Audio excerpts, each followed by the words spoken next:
Tersangka kasus Vina Cirebon memilih untuk sumpah pocong.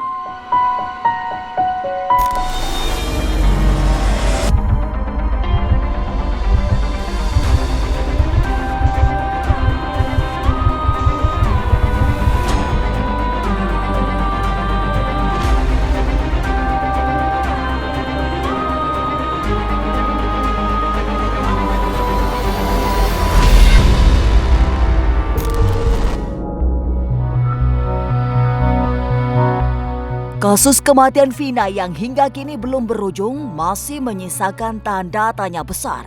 Siapa dalang dan pelaku dari pembunuhan wanita asal Cirebon tersebut? Nama Saka Tatal yang sempat masuk dalam 8 tersangka nekat melakukan sumpah pocong.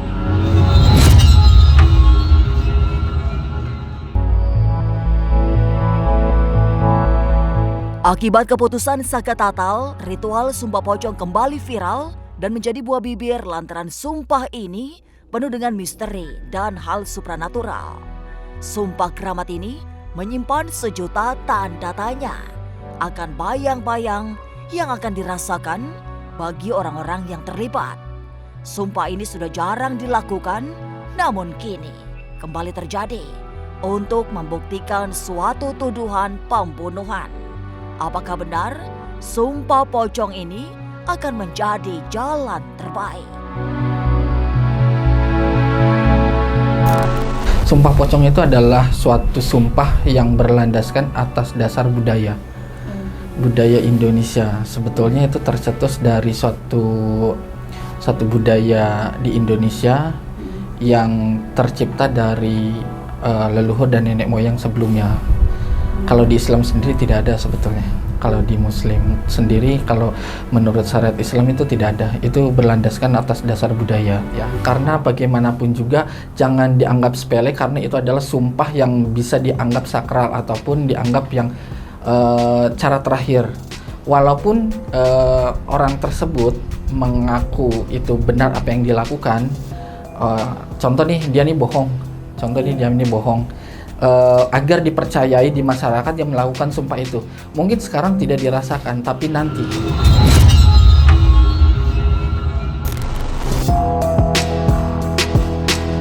Sumpah pocong yang dilakukan Saka Tatal dilakukan karena kurangnya bukti dan saksi. Maka Saka merasa sumpah pocong adalah satu-satunya cara untuk menunjukkan kebenaran dan membersihkan namanya. Sumpah pocong, sumpah sakral yang tak bisa dipermainkan. Lantas bagaimana jika sumpah pocong dilakukan sebagai bentuk ancaman agar orang tak bersalah merasa tersudut hingga digiring untuk melakukan sumpah pocong?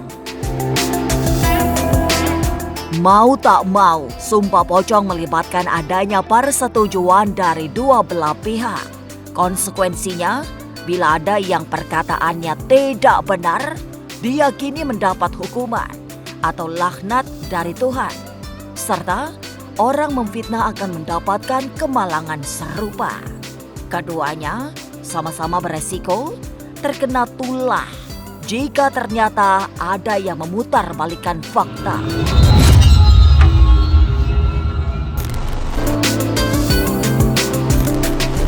Nah, orang yang memfitnah ataupun orang yang menunjuk dia sebagai orang yang tertuduh, itu yang akan nanti kena azabnya, kena dampaknya. Entah itu macam-macam ya, tergantung dari Tuhan berikan kepada orang tersebut. Gitu, dan itu biasanya pasti. Jadi hal yang paling terbesar adalah orang yang melakukan sumpah pocong itu, tetapi dia melakukan dan dia berbohong dalam sumpah itu, maka azabnya akan dia rasakan. Kalaupun dia tidak rasakan, keturunannya yang akan merasakan.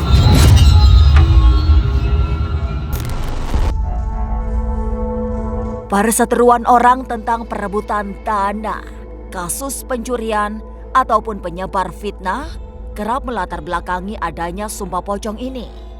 Diskusi yang tak menemukan celah bersepakat membuat orang geram dan akhirnya berani untuk melakukan sumpah pocong. Walau ritual ini sebenarnya tak berasal dari kepercayaan tertentu, namun mempermainkan sumpah adalah hal yang fatal. Jadi bermain-main dengan sumpah pocong itu jangan dianggap sepele, karena sumpah pocong itu adalah sumpah yang dianggap sakral dan dianggap, kalau menurut kami, itu adalah suatu budaya yang sangat berhubungan dengan kental dengan nilai-nilai religius gitu. Jadi tidak bisa main-main. Enggak dong. Kita sumpah sehari-hari pun sebetulnya itu sakral dan tidak boleh dipermainkan.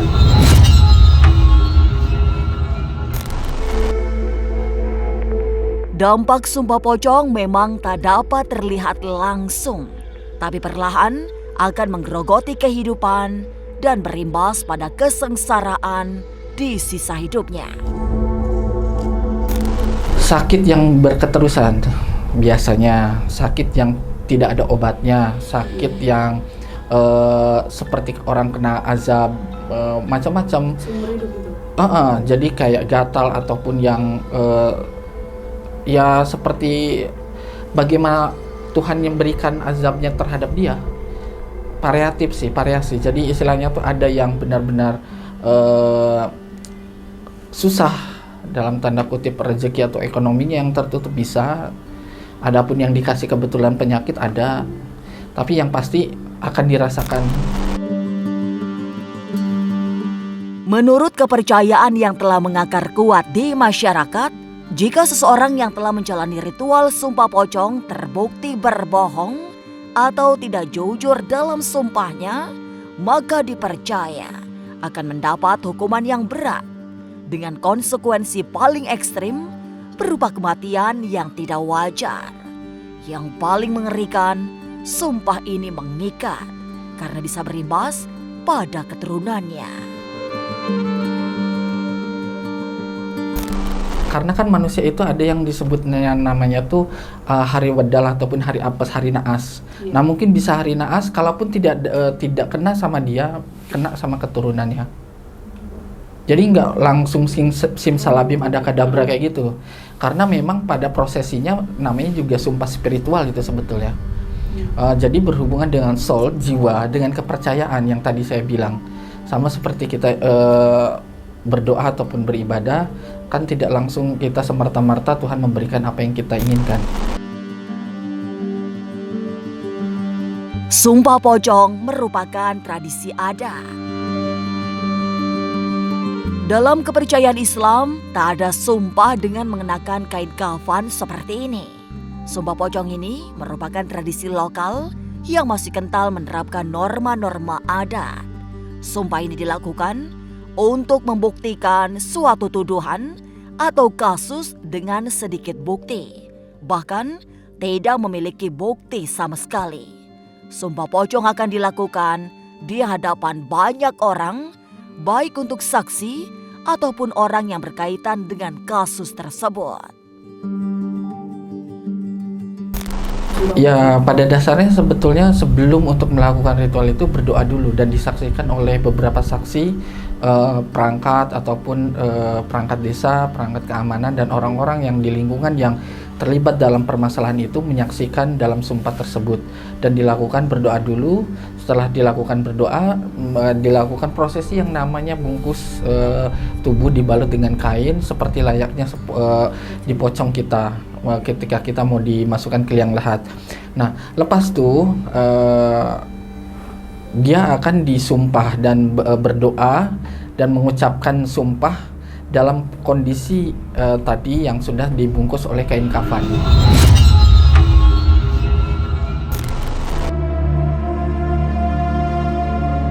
Sumpah pocong terhubung dengan pasukan langit. Sumpah pocong tak serta-merta melibatkan manusia saja, tetapi juga melibatkan sumpah dengan Maha Kuasa beserta seluruh alam dan isinya. Karena itu berhubungan dengan apa namanya itu ya, bukan permasalahannya bukan masalah gaib, permasalahannya adalah pasukan langit kita nyebutnya itu. Jadi kayak para malaikat gitulah, para yang ditugaskan sama Tuhan. Karena yang saya menganggap bahwa itu adalah sumpah yang sakral, bukan hanya gaib biasa menurut saya gitu loh. Jadi ya berhubungan dengan pasukan langit. Maka dari itu, jangan sekalipun mempermainkan sumpah pocong. Sumpah sakral ini tak sembarangan bisa dilakukan karena akan mengikat. Tak hanya pada satu orang, tetapi bisa berdampak pula pada keturunannya. Ada, nggak bisa dicabut sumpah itu, nggak bisa dicabut karena kan memang dia berani melakukan, dia berani bertanggung jawab gitu dengan apa yang dia lakukan dan konsekuensinya dia tahu gitu.